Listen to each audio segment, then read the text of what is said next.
بسم الله الرحمن الرحيم. ugu horeyn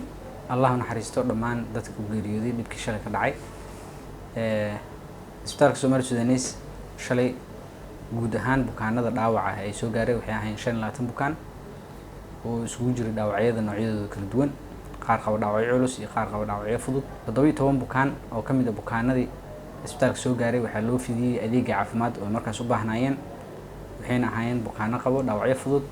waxaan loo celishay guryahooda 7 bukaan ayaa waxay u baahnayeen adeeg dheeraad ah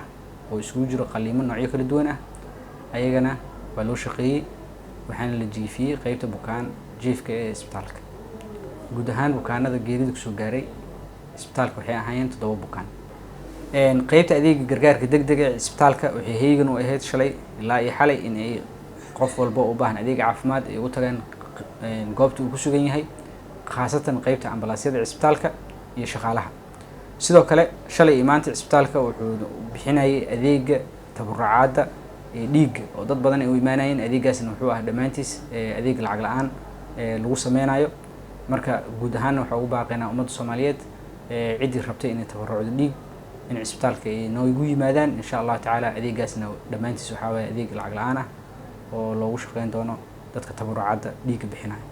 sidoo kale shalay waxa isbitaalka soo gaaray ama la keenay gabar yar oo hal sano jir ah oo hooyadeed ay ku dhimatay dib shalay dhacay gabartaas yar waxaa la siiyay dhammaan adeegyada caafimaad oo ay u baahneed sidoo kale isbitaalku wuxuu siiyay kaar damaanad caafimaad ah oo ay xilli walba ku imaan karto isbitaalka si ay u hesho adeegyada caafimaad oo ay u baahan tahay iyadoo ay tahay bilaash